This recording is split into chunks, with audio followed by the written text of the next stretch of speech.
Kitab suci ini ditulis bukan oleh satu orang, tadi kan sudah saya tunjukkan ya, banyak sekali.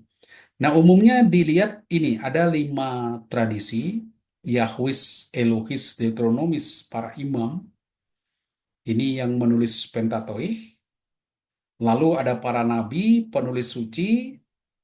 Susunannya begini, ini mulai dari peristiwa-peristiwa sejarah ya, ada Exodus, kisah Abraham, tadi yang kita baca, Lot. Itu kan cerita-cerita iman. Diceritakan kepada anak-anak. Lalu mulai ditulis, ditulis. Tahap penulisan terutama paling banyak itu di zaman pembuangan Babel. Priest itu bekerja di sana. Itu banyak. Deuteronomis itu bagian sejarah banyak menulis itu mulai di zaman kerajaan juga. Dia menulis juga di pembuangan. Tapi teks finalnya itu banyak dilakukan di zaman pembuangan sekitar abad kelima. Pentateuch itu selesai sekitar 540 ya, Torah itu. Nah, kemudian ini ditulis, diedit, selesai. Nah, tapi ini hilang, kita tidak punya teks ini. Lalu teks yang ditulis oleh Yesaya, Yeremia, Yahwis, Elois, dan seterusnya sudah hancur ya, Anda bisa bayangkan kuno begitu. Yang kita punya adalah salinan teks ini yang ditulis oleh ini ya, orang-orang ini yang nulis ya disunting ini, abad kedua mungkin selesainya.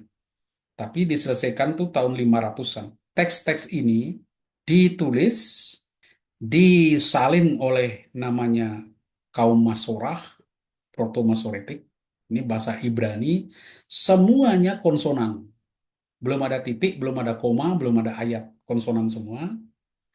Lalu diterjemahkan ke dalam namanya teks Yunani, nih saya tunjukkan di sini, Yunani ini, karena mulai tahun 333, Israel dikuasai oleh Yunani, Alexander Agung, teks-teks diterjemahkan ke dalam bahasa Yunani, terutama di Mesir, Alexandria. Kemudian teks-teks baru yang ditulis di zaman ini juga ditulis dalam bahasa sama, bahasa Yunani, tidak lagi bahasa Ibrani, sehingga nanti teks namanya teks Septuaginta, ini disebut Septuaginta, di simbolnya LXX, itu berisi terjemahan bahasa Ibrani, tetapi juga berisi teks yang ditulis langsung di dalam bahasa Yunani. Karena itu jumlahnya jauh lebih banyak daripada teks yang Ibrani. Ya. Ada yang bilang menurut cerita di Ptolemeus, ya, Raja Mesir mengirim tujuh ini, tapi ini legenda. Waktu itu diterjemahkan oleh 70 orang, 72 orang dijadikan 70, sama semua terjemahannya. Itu hanya dongeng aja ya. Yang benar itu bahwa ini ada Raja Ptolemeus itu mau membuat apa itu, melengkapi perpustakaan mereka di Alexandria, lalu meminta supaya teks-teks suci Ibrani orang Yahudi diterjemahkan. Juga karena banyak orang Yahudi tinggal di diaspora di luar tidak mengerti bahasa Ibrani. Karena itu lalu diterjemahkan ke dalam bahasa Yunani. Di teks kuno ini sekitar abad ketiga, abad kedua diterjemahkan ke dalam bahasa Yunani. Karena diterjemahkan dalam bahasa Yunani ini bukan hanya teks kuno bahasa Ibrani, tapi juga beberapa teks yang pada zaman Yunani ini ditulis langsung di dalam bahasa Yunani. Ya, kita tahu misalnya seperti Yesus bin apa itu kebijaksanaan Salomo, itu kan langsung ditulis di dalam bahasa Yunani. Sehingga ini jumlahnya Septuaginta ini lebih banyak. Ya. Kemudian ada teks Qumran, perhatikan tahunnya 2 sampai 1. Ini juga sangat membantu satu biara di Laut Tengah yang banyak menyalin teks-teks suci ini. Jadi kita bersyukur kepada apa itu anggota komunitas Qumran. Lalu orang-orang Samaria di atas, ya di Kerajaan Utara juga menyalin teks ini. Jadi kita punya teks kuno itu ini, 4 ini, dan ini sudah diterjemahkan lagi Teks-teks kuno itu sudah ada terjemahannya dalam bahasa Pesita, Targum, dan sebagainya. Ini juga ada salinan-salinan atau terjemahan dalam bahasa-bahasa asing, tapi kita tidak terlalu membicarakan itu. Supaya Anda tahu, dari teks Proto-Masoretik ini, yang semula tidak ada huruf hidupnya, semua huruf mati, diolah di abad pertama oleh kaum Soferim, mulai dihitung jumlahnya, bla bla bla, mulai ya, supaya tidak diubah-ubah. Dihitung persisnya mana, kalimat-kalimatnya mulai diteliti, bagaimana mengucapkannya, sampai abad ke-6. Jadi paten nih, lalu pada abad ke-6 sampai abad ke-10 baru diolah lagi oleh kaum Masorah yang memberi vokal, memberi bab, ayat itu. Baru selesai abad ke-10. Selesai. Itulah yang disebut dengan Alkitab Bahasa Ibrani. BHS, Biblia Hebraica Stuttgartensia. Ini BHQ yang kelima. Perhatikan di sini, Proto-Masoretik ini teks yang kuno sekali itu. Kita punya sudah di abad pertama yang menyalin teks kuno ini. Nah, berdasarkan teks ini, karena ketika Septuaginta muncul, orang Kristen tuh suka pakai Septuaginta. Nah, orang Yahudi stres lihat ini. Ih, kamu pakai kitab-kitab kami, terjemahannya lain, lebih banyak. Lah, macam-macam kan. Bingung mereka, yang mana sabda Tuhan, yang mana bukan. Ini kamu bilang sabda Tuhan, kami tidak masuk. Wah, ini ribut. Belum lagi ada kitab-kitab apokrif muncul ya, tulisan-tulisan apokrif. Orang-orang karang-karang begitu. Orang Yahudi cepat-cepat sebetulnya dia awalnya mau menentukan apakah kitab pengkhotbah itu sabda Tuhan atau tidak. Kidung Agung itu sabda Tuhan atau tidak. Akhirnya menjurus pada tahun 100 mereka menetapkan namanya kanon Ibrani di sini yang disebut kanon Palestina di Yamnia. Itu yang menjadi daftar kitab sucinya orang Ibrani. Orang Katolik ketika orang Ibrani, orang Kristen ya, ketika orang Ibrani memaklumkan kanonnya ini 24, santai saja. Ah, biar aja kita punya kanonnya sendiri, daftar buku sendiri, santai.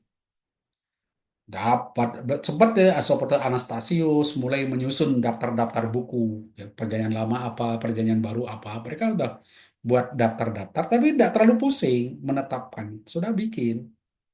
Terus ada konsili, bikin konsili, bikin. Baru stres ketika Luther memaklumkan. Luther kan mulai tidak suka dengan gereja Katolik walaupun dia dulu imam. Dia clash dengan Vatikan.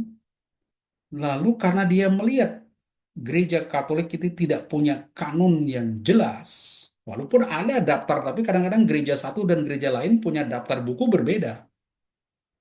Dia daripada bingung, dia bilang, kita kembali ke kanon Yahudi.